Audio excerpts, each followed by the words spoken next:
할 때 보아스가 룻에게 이르되 이리로 와서 떡을 먹으며 내 떡 조각을 초에 찍으라 하므로 룻이 곡식 빼는 자 곁에 앉으니 그가 볶은 곡식을 주매 룻이 배불리 먹고 남았더라. 룻이 이삭을 주우러 일어날 때 보아스가 자기 소년들에게 명령하여 이르되 그에게 곡식 단 사이에서 죽게 하고 책망하지 말며 또 그를 위하여 곡식 다발에서 조금씩 뽑아 버려서 그에게 죽게 하고 꾸짖지 말라 하니라. 시 밭에서 저녁까지 죽고 그 주운 것을 떠니 보리가 한 에바쯤 되는지라. 아멘. 이 세상에 가장 잔인한 학대가 있다면 고난받는 사람에게 가서 지금 이렇게 힘든 것은 당신의 죄 때문입니다. 당신의 죄값이요라고 말하는 것일 겁니다.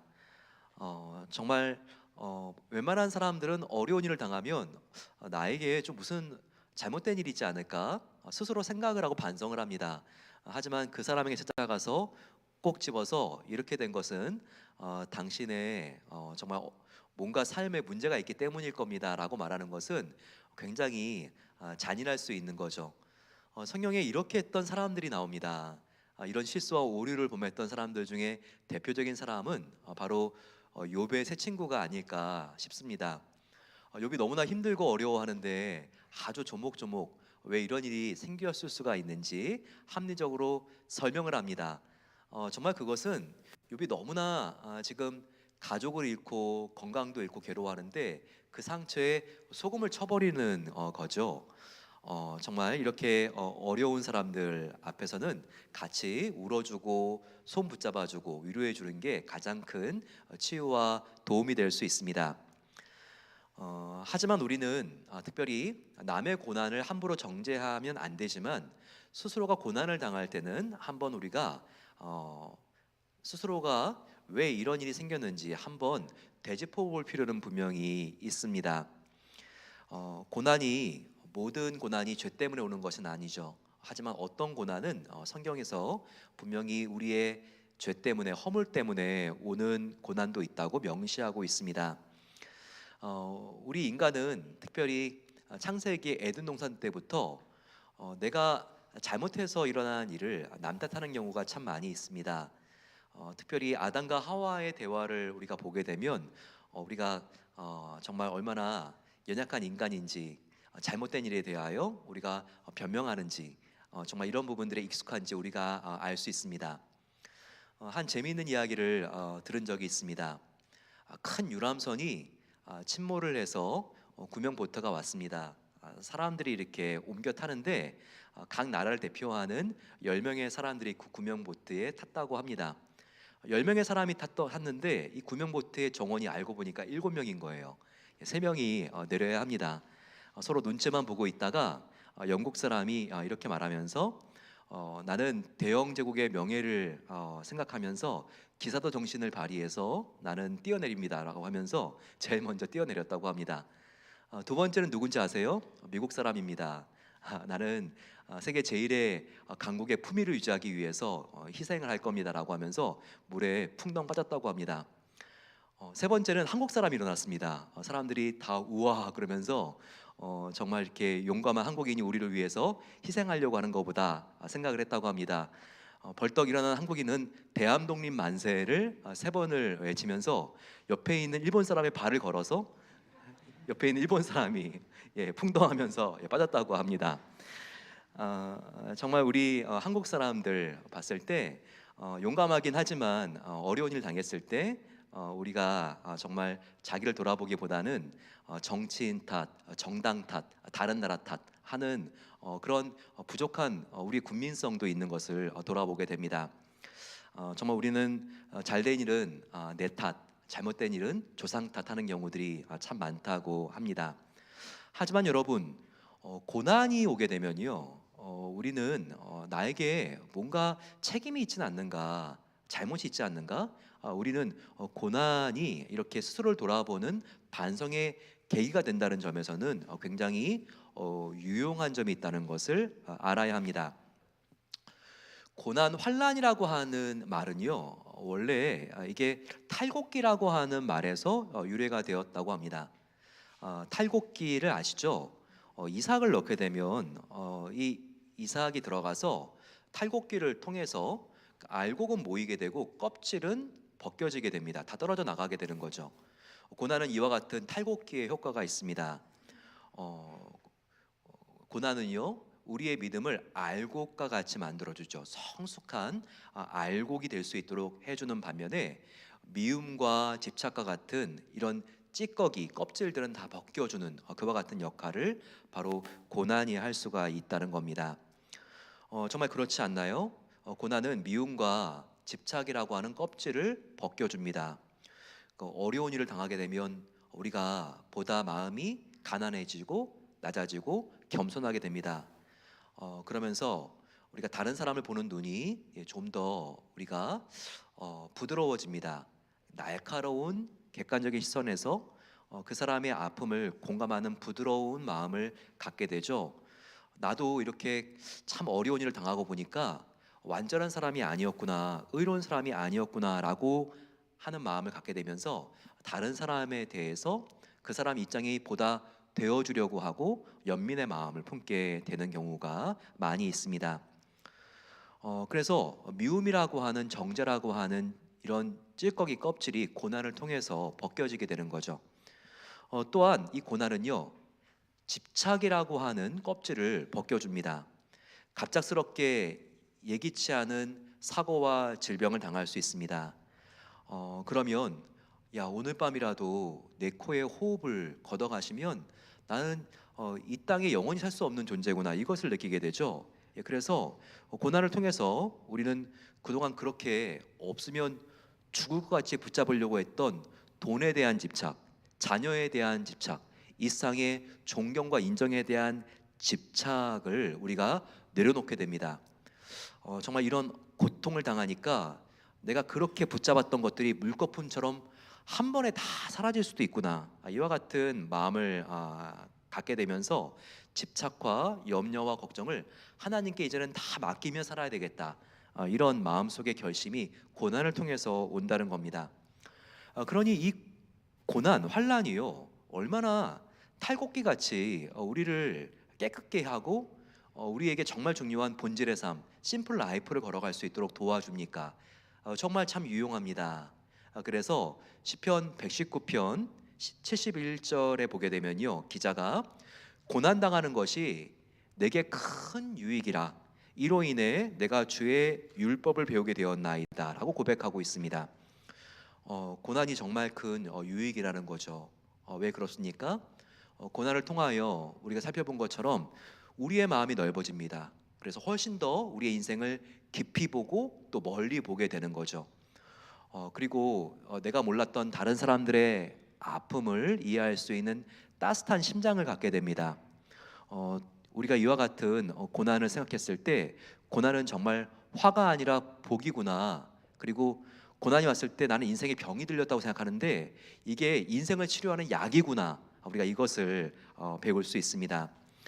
정말 우리가 늘 강조하지만 변장은 정말 고난은 변장된 축복이 아닐 수가 없는 겁니다.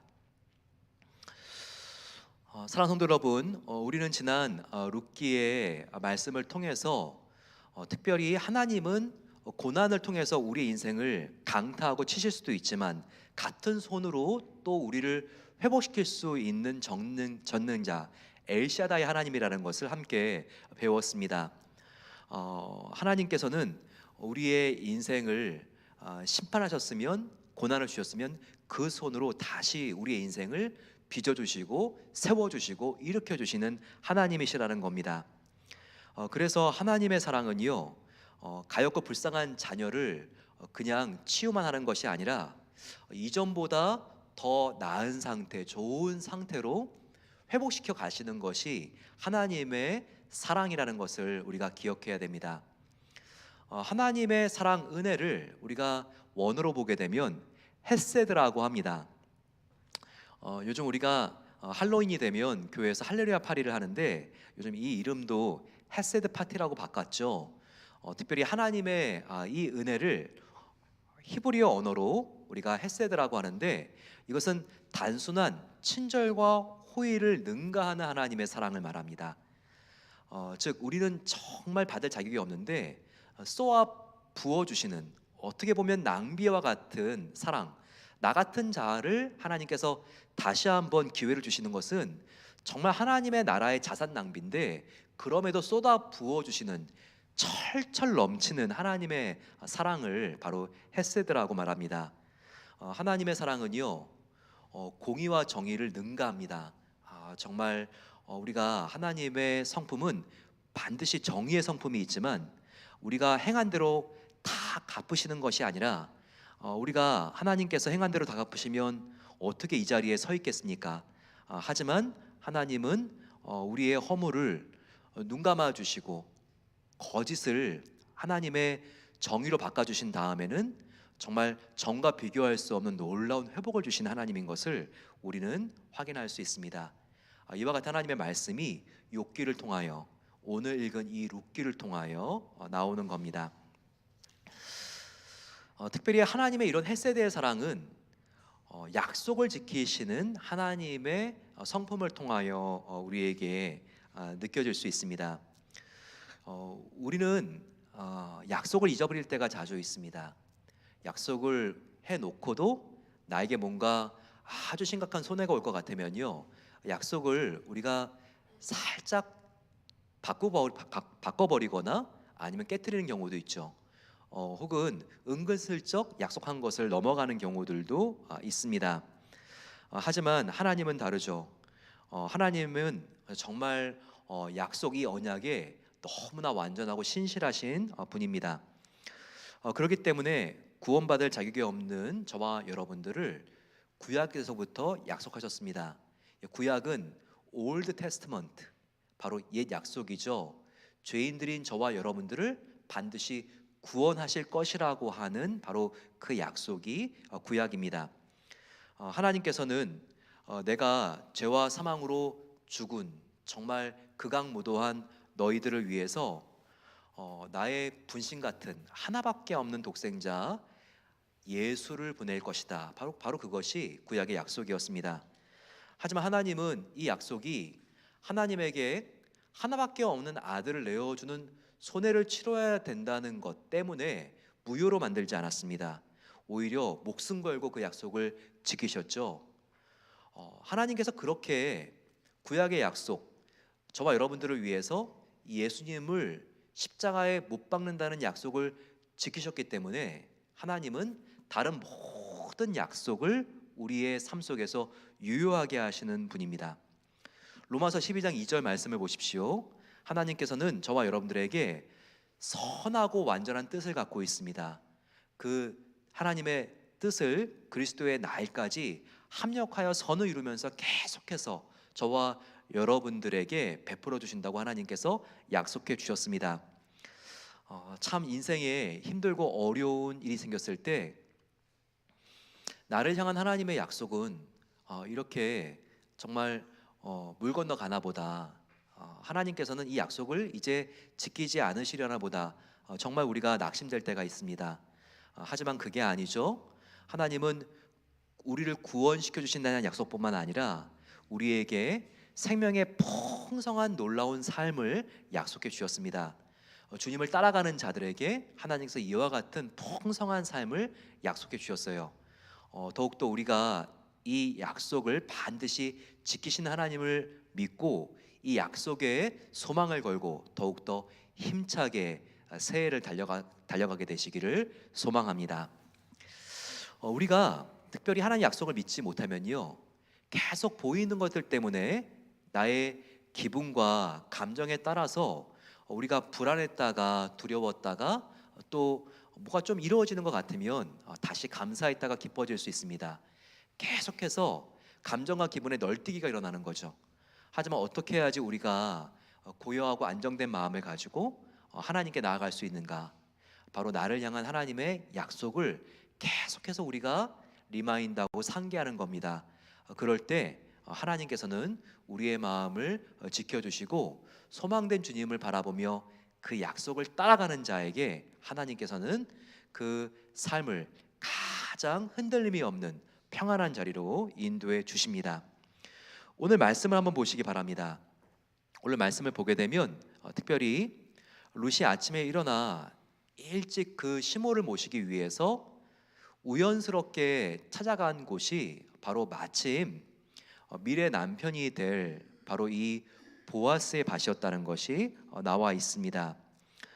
그런데 이 룻을 보게 되면요, 보아스에게 가서 보아스의 은혜 있기를 굉장히 갈망하는, 사모하는 모습이 나옵니다. 오늘 13절을 보시게 되면 룻이 가로되 내 주여 내가 당신의 은혜 있기를 원하나이다 라고 말하고 있습니다. 지금 룻은 보아스를 주님이라고 부르면서 은혜 있기를 내가 원하나이다, 갈망하는 것을 볼 수 있죠. 하나님의 은혜를 우리가 어떻게 받을 수 있는가? 사모하는 자에게 하나님께서 그 은혜를 주십니다. 사모하지 않으면요, 그것은 마치 깨진 그릇 같아서 우리의 마음속에 하나님의 은혜가 담길 수가 없습니다. 갈망하고 간절히 은혜 받기를 열망하는 자에게 주시는 선물이 바로 하나님의 은총입니다. 하지만 우리 특별히 한국적인 정서에는요, 은혜 입는 것에 대하여 조금 불편해하는 경향이 없잖아 있습니다. 왜냐하면 은혜 입는 것을 신세 지는 것이라고 생각하는 그런 심리가 있기 때문입니다. 그래서 자존심이 강한 사람일수록 은혜 입는 것을 굉장히 기분 상한 일로 간주하는 경우들도 있죠. 하지만 우리가 이런 오해를 없애야 됩니다. 중요한 것은 지금 내가 은혜를 입으려고 하는 그 대상이 누구인지를 정확하게 알아야 합니다. 그 대상이 정말 나와는 비교할 수 없이 뛰어나고 높으시고 지존하신 분이라는 걸 안다면요, 우리가 은혜 입는 것을 자존심 상해하는 것이 아니라 오히려 갈망하는 자리로 나아갈 수 있습니다.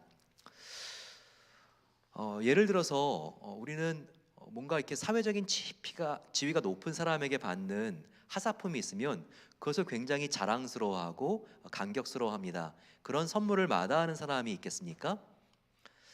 저는 이렇게 청와대에서 받은 시계라고 하면서 자랑하는 분들을 이렇게 만난 적이 있는데요, 얼마나 참 보게 되면 프라이드하게 생각하는지 모릅니다. 바로 이런 거죠. 뭔가 우리가 내가 우습게 생각하는 분으로부터 받은 것이라면 이것을 굉장히 우리가 부끄러워할 수 있고 초라하게 생각할 수 있습니다. 하지만 정말 하나님으로부터 받은 은혜, 이것은 얼마나 자랑스럽습니까?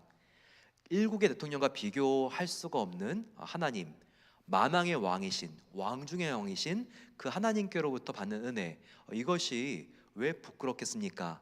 우리가 하나님이 어떤 분인지를 안다면 그분께 우리가 받을 수 있는 그 은혜를 정말 사모하고 열망할 수 있다는 겁니다.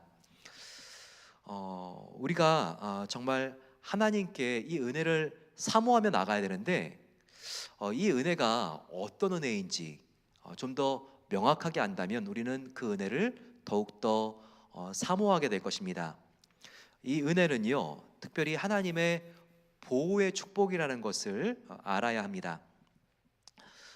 당시 룻은 특별히 미모가 출중한 여인이었던 것을 우리가 짐작할 수 있습니다. 8절 9절을 통하여 우리가 알 수 있는데요, 특별히 보아스가 자기의 종들에게 당부를 하는 장면이 나와 있죠. 그러면서 특별히 룻의 주변에 다른 거친 남자들이 찝쩍거리지 않도록 그렇게 보호를 당부하는 이런 대화가 룻과 그리고 또한 보아스와 종들 사이에 있는 것을 우리가 보게 됩니다.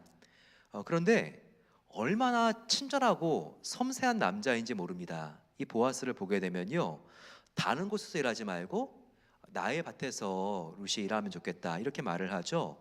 그리고 일하는 동안에도요, 종들에게 룻을 잘 보호하고 너희들이 룻을 방어해 달라고, 그리고 또 목마르면 물을 떠달라고 이렇게 부탁을 하고 갑니다. 이와 같이 섬세하게 도와주는 보아스의 모습이 누구를 연상하게 합니까? 바로 우리에게 한량없는 은혜를 베푸시는 헤세드의 하나님의 성품을 우리에게 보여주고 있습니다. 그래서 지금 이 보아스의 도움을 룻은 무엇이라고 표현하는지 아십니까?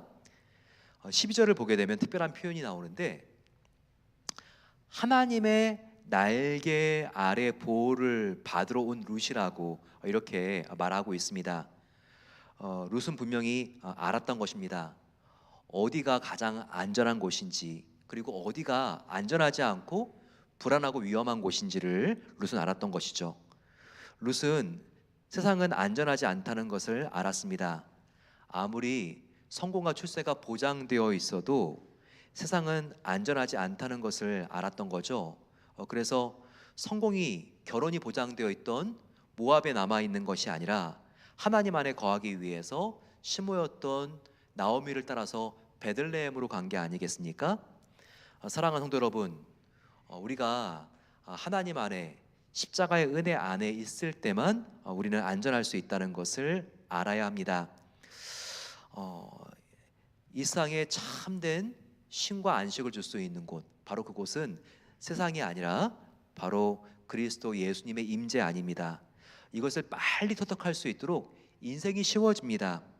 하지만 세상의 많은 사람들은 인정과 안정을 다른 곳에서 찾으려고 하기 때문에 인생이 꼬이기만 하고 갈증과 목마름이 해결되지 않고 증폭되는 겁니다. 세상 사람들은 쉼과 안정을 따뜻해 보이는 여성, 남성, 이성에게서 찾으려고 하는 경향이 있습니다. 또한 가지면 뭐든지 될 것과 같은 재산과 돈과 권력에서 찾으려고 하지 않습니까? 또한 짜릿한 쾌락에서 인생의 진정한 의미를 찾으려고 하지 않습니까? 하지만 하나님이 아닌 곳에서 인생의 진정한 쉼과 안식과 의미를 찾아보세요. 찾으려고 할수록, 붙잡으면 붙잡으려고 할수록, 집착하면 집착할수록 더욱더 목마름이 타오르고 가중될 뿐입니다. 따라서 하나님 외에 다른 것에서 만족과 쉼을 찾으려고 하는 시도를 하면 안 됩니다. 이것은 다 해본 사람, 솔로몬 왕과 같이 이 세상의 모든 부귀를, 영화를 누린 사람의 고백 속에서도 똑같이 되뇌어지는 그와 같은 고백입니다. 하나님 외에 그 어떤 것에도요, 진정한 만족과 기쁨은 있지 않는 것입니다. 쓸데없이 방황하지 않게 되고 시간을 낭비하지 않기 위해서 우리는 더욱더 하나님의 임재를 갈망하고 말씀과 기도와 찬양과 예배를 통해서, 또한 예수님을 증거하는 사랑과 구제의 삶을 통해서 우리는 더욱더 본질이신 하나님의 은혜에 우리 영혼을 깊이 내릴 수 있어야 합니다.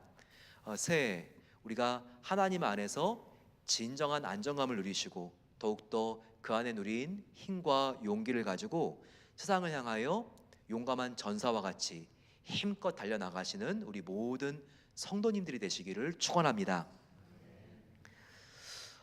두 번째, 특별히 하나님의 이 헷세드의 은혜는요, 하나님의 위로하심을 우리에게 느끼게 합니다. 룻은 보아스로부터 깊은 전에 없던 위로를 받았습니다. 13절을 보시게 되면 보아스를 향한 룻의 대답을 통해서 얼마나 보아스가 룻에게 위로가 되었는지가 암시되어 있습니다. 룻이 가로되 내 주여, 내가 당신께 은혜 있기를 원하나이다. 나는 당신의 시녀에 하나 갖지 못하오니 당신 이 시녀를 위로하시고 마음을 기쁘게 하시는 말씀을 주셨나이다. 지금 보아스에게 룻이 자기에게 위로를 당신이 줬다고 말하고 있는데, 이 위로가 뭘까요?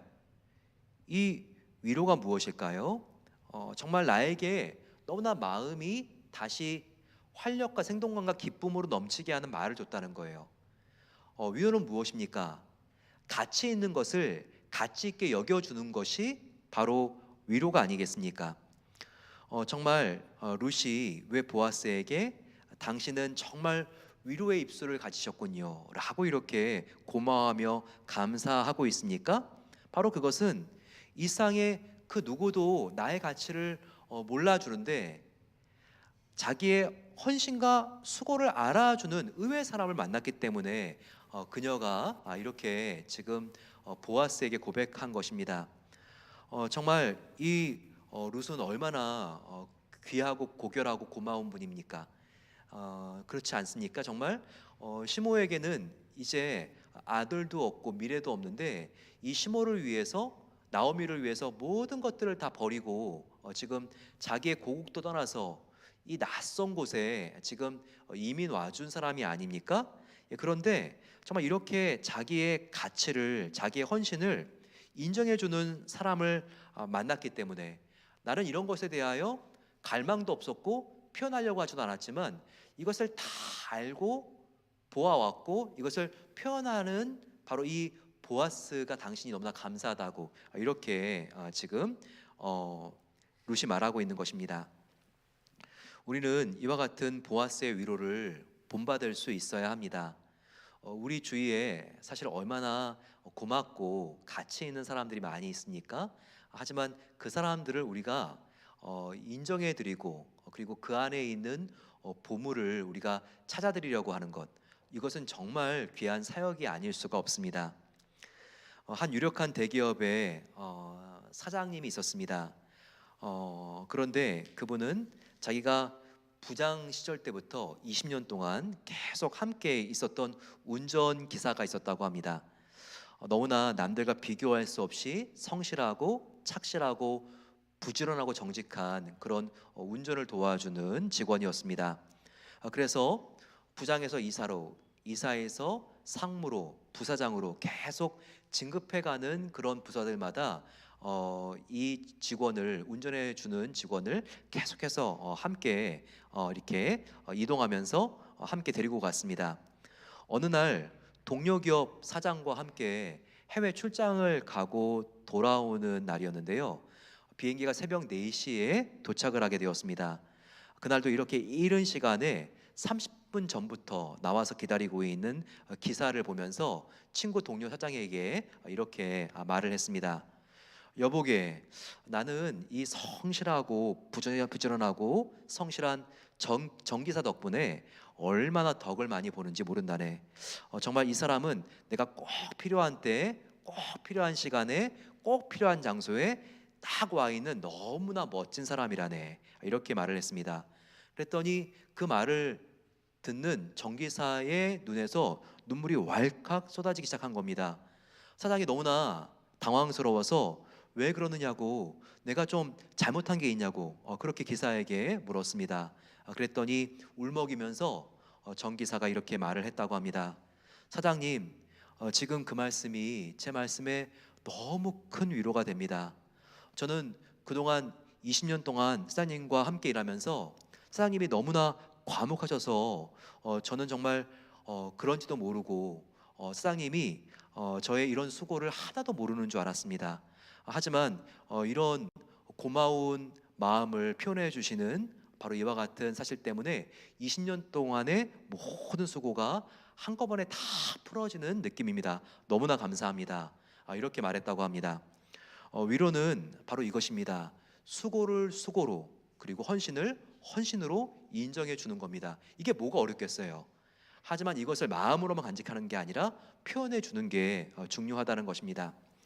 사랑하는 성도 여러분, 우리 하나님은 어떤 분이십니까? 그분은 보아스와 같이 위로의 입술을 가진 분이 우리의 하나님 아버지십니다. 요한계시록 21장을 보십시오. 우리가 이 세상에 수고를 마치면서 하나님 아버지가 우리에게 만나면 가장 먼저 해주시게 될 것이 다른 것이 아니라 위로라고 했습니다. 위로. 도착하자마자 이 땅의 모든 수고한 눈물을 씻겨주시는 것이 성도를 만났을 때 첫 번째로 하나님이 하시는 일이라고 분명히 요한계시록에 나와 있습니다. 이 세상이 아무리 힘들고 어렵고 고단하고 외로웠어도 하나님 나라에 도착하는 날 하나님께서는 사랑하는 딸아, 사랑하는 아들아, 내가 이 땅에서 수고한 너를 너무나 잘 알고 있다, 고맙다라고 하시면서 하나님의 손수건을 꺼내 드시고 우리의 눈물을 닦아주시는 바로 하나님이시라는 것이 나와 있다는 것입니다.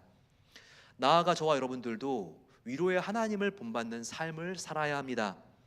우리 역시 위로의 입술을 가진 하나님을 본받아 우리의 입을 열어 위로의 입술이 나와야 합니다. 우리 집에 가서 고마운 분들 누구입니까? 우리가 정말 가치를 인정해 드리면서 고마운 말, 위로의 말을 해야 될 사람이 누구죠? 사랑하는 부모님께, 사랑하는 남편과 아내에게, 자녀들에게 우리가 말해야 합니다. 후회하지 않으려면 우리가 정말 다 늦기 전에가 아니라 우리가 용기를 내서 정말 지금 그러한 마음이 들 때마다 우리가 할 수 있어야 되겠죠. 내 곁에 있어줘서 너무나 고마워요. 당신은 하나님이 허락하신 나의 생애의 최고의 선물입니다. 이렇게 위로의 입술을 갖는 저와 여러분 되시기를 간절히 축원합니다. 이와 같은 하나님의 헤세드의 사랑과 은혜, 우리가 이런 하나님의 은혜에 접속되기 위해서는 말씀과 찬양과 기도와 예배를 통하여 더욱더 하나님께 가까이 나아가야 합니다. 그러면 받을 수 없는 그 사랑과 은혜를 우리가 하나님께 입었던 것을 알게 되고 하나님의 그 은혜를 그대로 흘려보내는 자리에 가게 됩니다. 부족한 나를 보호해 주시는 하나님의 은혜, 우리를 위로해 주시는 하나님의 은혜, 그 하나님의 은혜를 계속해서 막히지 않는 수원지가 되어서 흘려보낼 수 있는 그 은혜의 사람 되시기를 간절히 축원합니다. 이 시간